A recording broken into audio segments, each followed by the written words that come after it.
cosas que pasan. Hablando del mundo, señor Eduardo Sartelli, ¿cómo le va? Buen día. ¿Está acá Sartelli? ¿Está? Sí, doblemente señor. Feliz. ¿Doblemente feliz? Sí. Tuvimos una emergencia con mi compañera de fin de semana que salió perfectamente bien, una operación de vesícula de urgencia. Ah, mira. Así que eso me pone muy contento, porque me pasé todo el fin de semana en el hospital. Mira. Y ahora ya estamos en casa, así que feliz. Y por otro lado, obviamente, 4 razones para ser feliz. Muy bien, Sartelli. Gracias al compañero Gago, que ha jugado un partido magnífico, a pesar de no ser santo de mi devoción, digamos. No creo que a él le importe, pero realmente jugó un partido.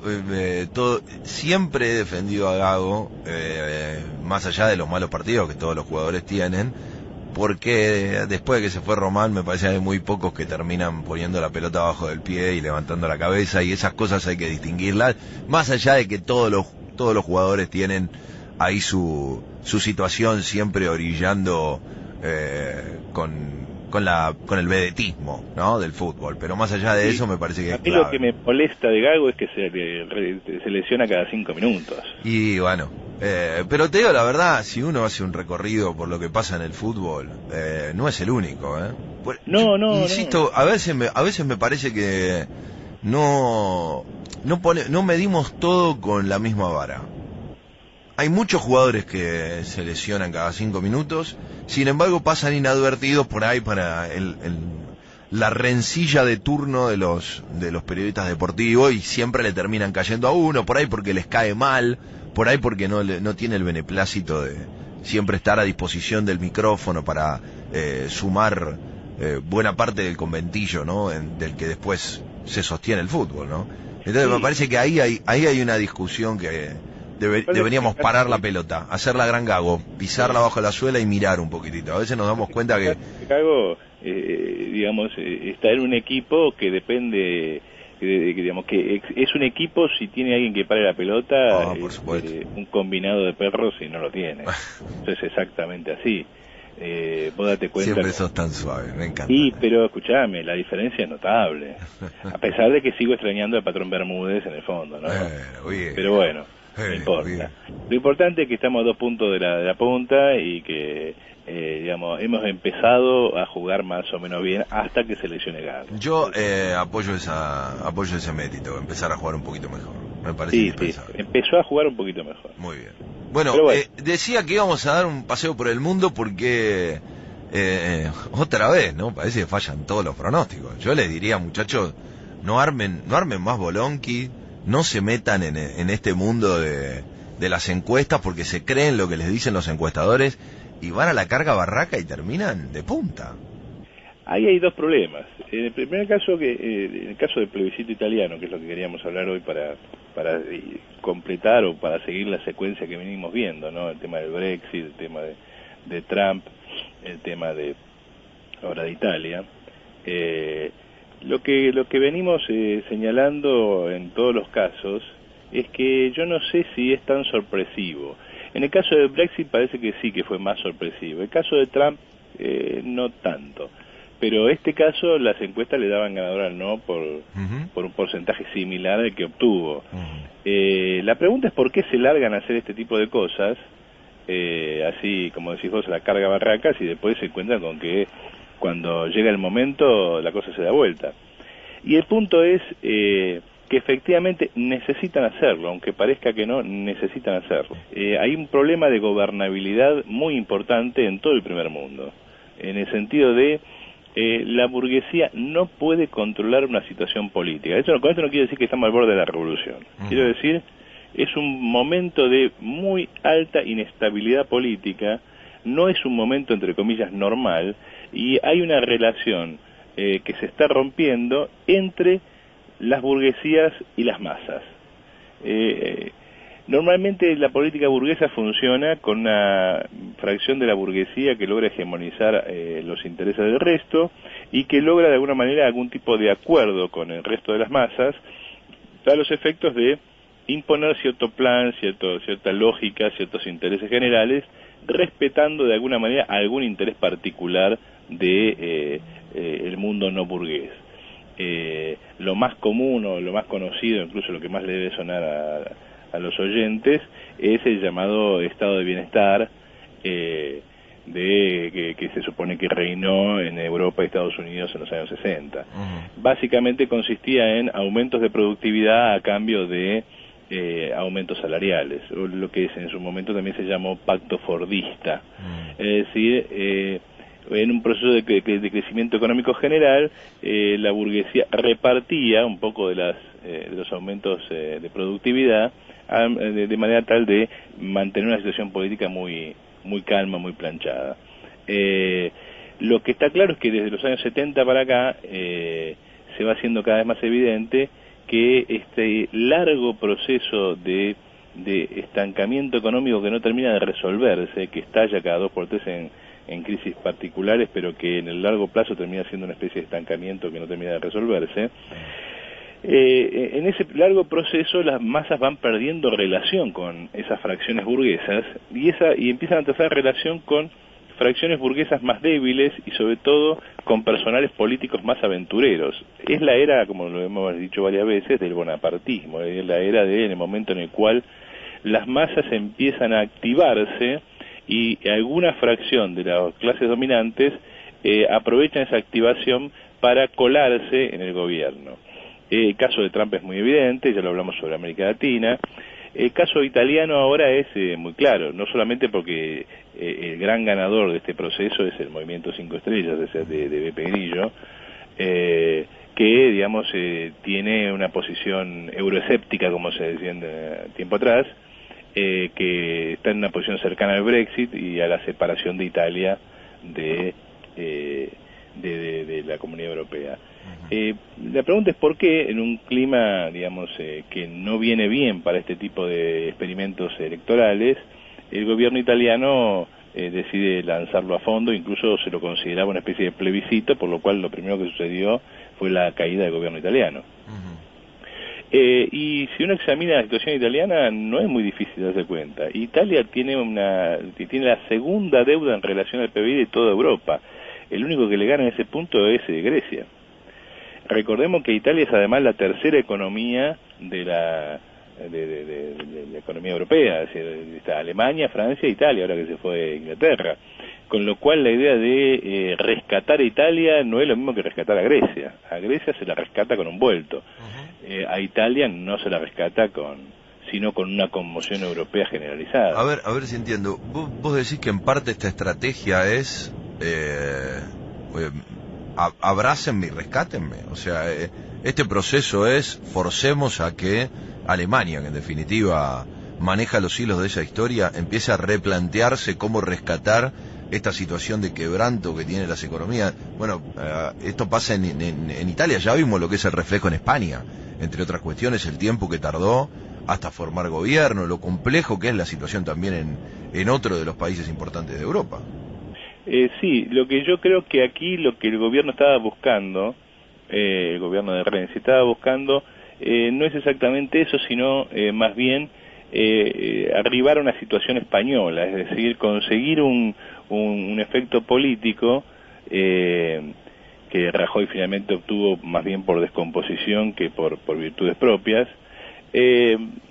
para llevar adelante un ajuste muy profundo en Italia. Si Italia está en una situación económica pero muy precaria, y es necesario para la burguesía italiana, que es pro-europea, es necesario alinear al país en relación al euro. Y lo que está claro es que la productividad italiana no es la productividad alemana, no es la productividad francesa, y que Italia estamos viendo una oleada de compras chinas en Italia. Italia, digamos, no es capaz de colocarse a la altura de esa productividad y por lo tanto las normas del euro no le encajan, no es un país que pueda entrar en esas normas. La pregunta es cómo hacemos para que esto entre allí, y hace falta una reforma política muy grande para liberar al gobierno de una dinámica política muy compleja. Pensemos que en Italia prácticamente no se puede hacer política sin tener una mayoría muy abrumadora, y esa mayoría muy abrumadora digamos, no se consigue prácticamente nunca por la peculiaridad del sistema político italiano. Pensemos que es un país que la actual república tiene 70 años y ya lleva 64 gobiernos, o sea, casi cambia de gobierno una vez por año. De ahí que la reforma, el plebiscito, lo que se votó no, buscaba limitar la influencia del electorado sobre el personal político. Por ejemplo, eliminar el Senado o reducirlo a una cuestión honoraria significaba que virtualmente se gobernaba con una sola cámara. Por otra parte, se eliminaban una serie de controles sobre el personal político. El Senado no podía impugnar, por ejemplo, al primer ministro. No le podía retirar la confianza, que es lo que normalmente sucede cuando, digamos, lo que normalmente provoca que caiga el gobierno. Es una serie de restricciones de participación popular que llevaban a la posibilidad de un gobierno más estable, en el sentido de menos vulnerable a la coyuntura política inmediata, y por lo tanto con mayor margen de acción. Yo creo que lo que han buscado acá es básicamente esto: vamos a liberarnos un poco las manos de esta situación política armada tras la Segunda Guerra Mundial en Italia, problema que no tiene Alemania o que no tiene Francia, y vamos a desatarnos la mano para poder llevar adelante un ajuste, porque de lo contrario no se puede. Hay un símil en eso en las elecciones de medio término en la Argentina. En la Argentina se vota cada 4 años presidente y cada 2 años hay elección de renovación de Cámara. Sí. El resultado es que vos estás año por medio en campaña. Si entras en campaña en el 2017, ya empezaste la campaña, digamos, ya empezó en estos días, digamos, la campaña para el año que viene, y pensá que el gobierno tuvo un año para hacer algo, y ahora ya cualquier cosa que haga está en relación a la campaña. Tiene que prepararse para la campaña. Termina las elecciones, tiene un año para trabajar con el consenso que haya obtenido, y después en el 2018 ya empieza una campaña todavía más fuerte, porque es la campaña que lo lleva a la renovación presidencial o no. Con lo cual, este asunto de vivir todo el tiempo en campaña, en una situación de crisis económica y con la necesidad de aplicar un ajuste, lleva a los gobiernos a la paradoja en la que estamos ahora con Macri, por ejemplo, que Macri se suponía que iba a aplicar un ajuste neoliberal, que su candidato era Melconian, y llegó y resulta que su candidato al Ministerio de Economía termina siendo un ex socio de Victoria Donda. El problema precisamente para la burguesía italiana, y por eso te mencionaba en algún sentido la situación de la burguesía argentina, es que no puede independizar al personal político de la base electoral. No puede darle libertad suficiente como para que haga lo que tenga que hacer sin estar presionado por elecciones inmediatas o por sanciones que brotan de una actividad, digamos, entre comillas, democrática demasiado intensa. Por lo tanto, uno puede leer el triunfo del plebiscito del no en el plebiscito italiano o como un triunfo de tendencias populistas de derecha, estilo Beppe Grillo, o como un movimiento de autodefensa del pueblo italiano que no quiere ser ajustado y que prevé que una mayor libertad para los partidarios del gobierno significa una mayor libertad para el ajuste. Es decir, seguimos viendo las tendencias que venimos siguiendo en esa situación extremadamente ambigua. Trump es un tipo derechista, cercano a posiciones xenófobas y racistas, etcétera, etcétera, etcétera, pero gana con un programa que era compartido por su opositor, que se autodenominaba socialista. Todavía tenemos que ver qué es lo que va a hacer. El caso del Brexit, gana el no, que queremos irnos de Europa, pero al mismo tiempo no se termina de ordenar la salida, y hay una fractura enorme de la clase obrera inglesa. En otros lugares de Europa, como por ejemplo ayer mismo en Austria, ganó un candidato, digamos, del Partido Verde frente a un ultraderechista filofascista. Es decir, es una situación muy ambigua en la cual lo que se ve es el comienzo de la crisis por arriba que se produce en los países centrales.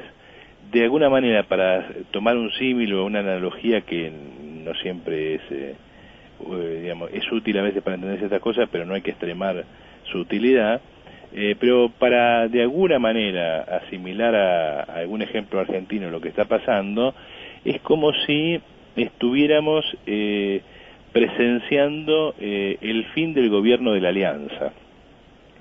y por lo tanto el inicio de una crisis muy profunda que empieza como crisis en las alturas, es decir, la burguesía, las fracciones burguesas no se ponen de acuerdo de cómo gobernar, y en esa fractura empieza a emerger muy lentamente una tendencia a la independencia de las masas, independencia que no se manifiesta en un programa propio de las masas. Acá no hay una tendencia socialista que va creciendo y que puede dar como alternativa a lo que está en el gobierno ahora o a lo que viene.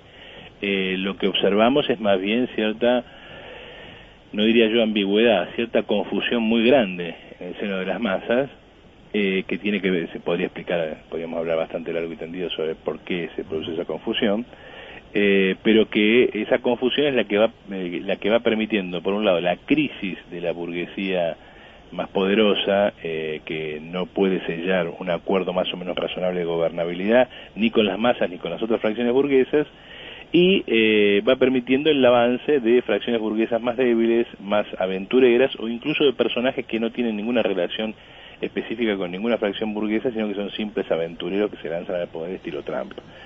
Es una situación confusa, una situación que puede dar para la derecha o para la izquierda, y de hecho ya hemos visto ejercicios en un lado y en otro.